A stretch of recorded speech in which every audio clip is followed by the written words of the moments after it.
Qirg'izistonda 22-sentyabrdan boshlab avtomobillarni olib kirishga bojxona soliqlari qimmatlaydi.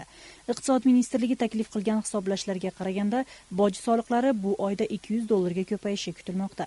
Yangi yildan boshlab bojxona soliqlari 2 barobarga qimmatlashi kutiladi. Shuni hisobga olganda davlat g'aznasiga qo'shimcha 50 million so'm tushishi mo'ljallanmoqda. Iqtisod ministrligi avtomobillarni olib kirishga boj soliqlarining buni bojxona ittifoqining me'yorlariga javob berishi bilan bog'liq ekanligini bildirdi. Batkenda chegaradagi kelishmovchiliklar bo'yicha so'zlashuvlar olib borilmoqda. Batken hokimi bilan O'zbekistonning So'x rayoni rahbari Tayan qishlog'iga yaqin yerga o'zbek chegarachilari to'siq o'rnatishi bo'yicha so'zlashmoqda. Olingan ma'lumotlarga ko'ra, o'zbek tomon Tayan qishlog'ining yo'liga chegara to'sig'ini o'rnatmaydigan bo'lganini Batken rayon hokimiyatidan xabar qilishdi. 12-sentyabrda Batken rayonining Tayan qishlog'iga kiraverishda O'zbekistonning chegarachilari chegara to'sig'ini o'rnata boshlagan. Bu harakatlarga norozi bo'lgan Qirg'izistonning yuzlab fuqarosi O'zbekistonning So'x anklavini o'lkaning asosiy qismi bilan bog'lagan. Yo'lni Chechme degan yerdan 1 soatcha to'sishgan. Shundan keyingina o'zbek chegarachilari to'siq o'rnatish harakatini to'xtatib, mahalliy hukumat vakillari tushuntirish ishlarini olib borgandan keyingina yo'l ochilgan. O'tgan yilga solishtirganda so'nggi 8 oyda yong'in halokatlari 24% ga o'sgan. Tilsiz yov o'lka bo'yicha 50 kishining umriga zomin bo'lgan. Shu bilan birga ochiq maydonlarda 592 yong'in sodir bo'lib, 4 millionga yaqin moddiy ziyon olib kelgan. Bu haqda yong'inning oldini olish boshqarmasidan bildirishdi. Halokatlar kishilarning bee'tiborligi tufayli yong'in qoidalariga rioya qilmaganlikdan sodir bo'lmoqda deyishmoqda o't o'chiruvchilar. Sud departamenti Qodirjon Botirovning konfiskatsiyalangan mulkini davlatga o'tkazib beradi. Bu haqda Jo'g'ri kengashning sud huquq masalalari bo'yicha komitetida aytildi. Davlat mulkini boshqarish fondining ta'kidlashicha, Oliy sudning 2013-yilning yanvaridagi qarori bilan Qodirjon Botirovning mulki 263 million so'mlik 28 ta katta obyektni konfiskatsiyalagan. Qodirjon Botirov 2010-yildagi iyun voqeasini uyushtirgan deb umrbod erkidan ajratilgan. Unga xalqaro qidiruv e'lon qilingan. Batkenda tamaki yig'ish hamkorligi boshlandi. Joriy yilda 550 gektardan oshiq yerga nosvoy yasaladigan qora tamaki haydalgan. Bu o'simlikning umumiy hosili 22 ming tonna atrofida bo'lib, daromad 330 million so'mdan oshadi. O'tgan yili tamaki ekkanlar ko'p bo'lganligi bois har 1 kilogramning narxi 150-220 so'mdan sotilmoqda. O'tgan yili 1 kilosi 220-300 so'mdan sotilgan. Hududda yetishtirilgan tamakidan nosvoy tayyorlanib, Rossiya, O'zbekiston, Tojikiston va Afg'onistonga eksport qilinadi.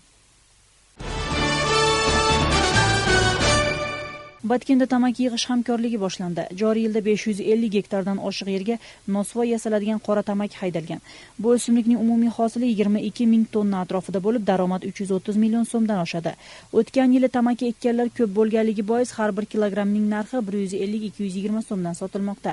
O'tgan yili 1 kilosi 220-300 so'mdan sotilgan. Hududda yetishtirilgan tamakidan nosvoy tayyorlanib, Rossiya, O'zbekiston, Tojikiston va Afg'onistonga eksport qilinadi.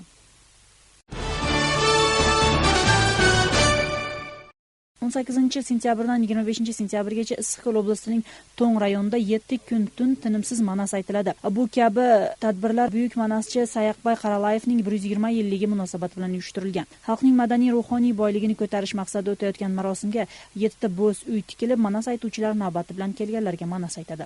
Manas otamizning ruhiga murojaat ma'nosida elimizga tinchlik, ittifoq, birdamlik va qut baraka kirsa degan umid bilan manas aytamiz, dedi manaschi Talantali Baqchiyev. Rossiya va Qirg'iziston qora ro'yxatga kirganlarning sonini ozaytirish bo'yicha yangi kelishuv asoslashdi. Natijada yaqinda 1000 dan ortiq Rossiyada bilim olgan talabalar va maxsus kelishuv asosida ishlayotgan fuqarolar qora ro'yxatdan chiqariladi. Shundaylarning biri Aynusqa Qurmanbek qizi. U Moskvadagi oliy o'quv yurtlarining birida bilim olib kelgan. Qora ro'yxatga kirib qolish uchun hech qanday qonunbuzarlik qilmaganman deb hisoblaydi. Bu haqda muxbirimiz xabar qiladi. Aynusqa Qurmanbek qizi Moskvadagi qishloq xo'jalik akademiyasining 3-kursini tugatib, yozgi dam olishga O'shga keladi. Qayta yo'l o'qishiga jo'nash uchun aeroportga borganda qora ro'yxatda ekanini biladi.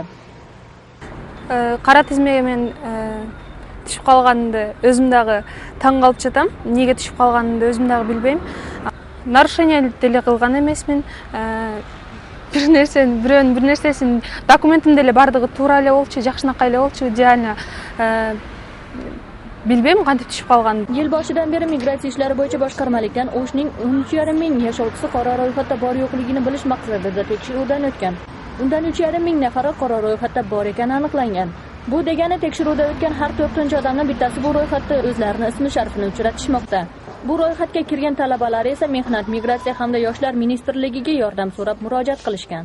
Biz bir qancha arz oldik, o'qigan yerini spravka oldirib o'tamiz. Zachетный knижкалары бар, to'lg'on spravkalari бар. O'shalarni dokazat etib turib, arzini yozib jo'natib o'tamiz. Bugacha bir to'p ketdi, arzlar ketgan. Migratsiya boshqarmaligining ma'lumotiga ko'ra, qora ro'yxatga kirganlar bo'yicha Qirg'iziston bilan Rossiya so'zlashuvlari olib borganda 3 toifa odamlarni bu ro'yxatdan chiqarishga kelishilgan.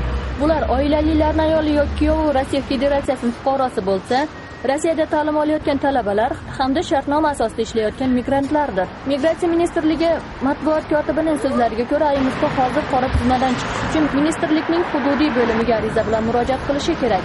Biroq bu masala 3-4 oy ichida hal bo'ladi. Bu orada esa talaba o'qishdan chetlatilishi mumkin. Degan bizdeki Rossiya ülkesinde hükümçülükler var, посольстволар var, diasporalar.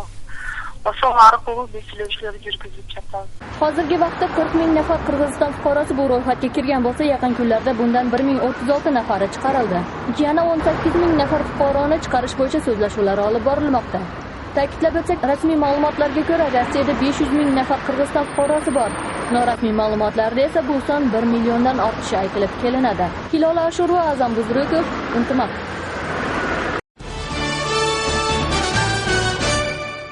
Intimoqning xabarlar ma'lumot dasturi o'z efirlarini ko'paytirdi. Bugundan boshlab yangiliklar bir kunda 9 marotaba efirga chiqadi. Endi bizning telekanalda har soati mahalliy va xalqaro yangiliklardan xabardor bo'lib turish imkoniyati bor. Ma'lumotlar o'zbek tilida ham beriladi. Intimoqning kelgusi rejalari bilan navbatdagi lavhada tanishing. Intimaq telekanali ko'rsatuvlar qulochini yozib, auditoriyasini kengaytirmoqda. Xabarlar ma'lumot dasturi ham dasturlarning sonini orttirmoqda. Bungacha Intimoqda yangiliklar kuniga 5 marta efirga chiqqan bo'lsa, bundan boshlab 9 marta chiqadi. Xabarlarning kunduzda 3 marta chiqishida 10 daqiqadan efirga beriladi. Bunda o'lkadagi so'nggi yangiliklarga e'tibor qaratiladi va bundan tashqari har bir soat boshida so'nggi yangiliklar efirga berilib, dunyodagi so'nggi yangiliklardan xabardor etiladi. Eng asosiysi ma'lumotlar betaraf manbalardan olinadi. Qisqa deganda bu 10 minutga chayin bo'ladi. Анда ошо жергиликтүү кабарлар, Кыргызстандагы болгон окуялар. Ал эми кечки жыйынтыктоочу 2 жолу эфирге чыгат. Аны түрдүү эксперттердин, адистердин пикирлери менен толукталган сюжеттер, ошондой эле Кыргызстандагы акыркы маалыматтар кыска иретинде болмокчу. Hozirda xabarlar ma'lumot dasturida 13 nafar xodim faoliyat olib boradi. Ma'lumot dasturi qirg'iz hamda o'zbek tilida efirga chiqadi. Bu жаңылыктарды ар бир саат бергенибиздин максаты мурда эле бар болчу. Ар бир саат сайын жаңылыктарды теледе берелди. Анткени Ынтымак радиосунда дагы ар бир саат сайын 3 тилде жаңылыктарды берип турабыз да. Ошонун негизинде телебиз дагы иштегендиктен теледе дагы ар саат сайын жаңылыктарды берип туралы деген максат мурда эле пландаштырылган болчу да. Ошол бүгүн ишке ашырып атат. Intimaq telekanali bungacha tele, radio hamda sayt orqali xalqni ma'lumot bilan ta'minlab kelgan bo'lsa, yaqin kunlarda Biz deb nomlangan gazeta chiqish arafasida. U 2 tilda yorug'ga chiqib, hozirgi muhim masalalarni yoritib turadi. Bir oyda 3 marta xalq qo'liga boradi. Yaqinda o'quv borbori da ochiladi Intimoqning bazasында. Анда жаш журналисттерди кесипкөй адистер окутуп, маалыматты үйрөтүп, кандай маалымат бериш керек, кандай материалдар жасаш керек журналистикалык деген ошондой бир окуу борбору ачыла турган болуп жатат. Бул 2 жылга созулат. Xabarlar ma'lumot dasturida yoritilgan ko'rsatuvlarni tomoshabinlar Intimaq KG sayti orqali hamda Intimoqning YouTube'dagi kanali orqali ko'rishlari mumkin. Shuningdek, Nazar haftalik dasturi orqali hafta davomida yuz bergan eng muhim voqealar tafsiloti bilan tanishishingiz mumkin bo'ladi. Shu ma'lumotlarni 106.1 to'lqinida tranzit dasturi orqali tinglash imkoniyati ham bor. Ra'noy Nazarova, Nazgul Axunova, Azam Buzrikov, Intimaq.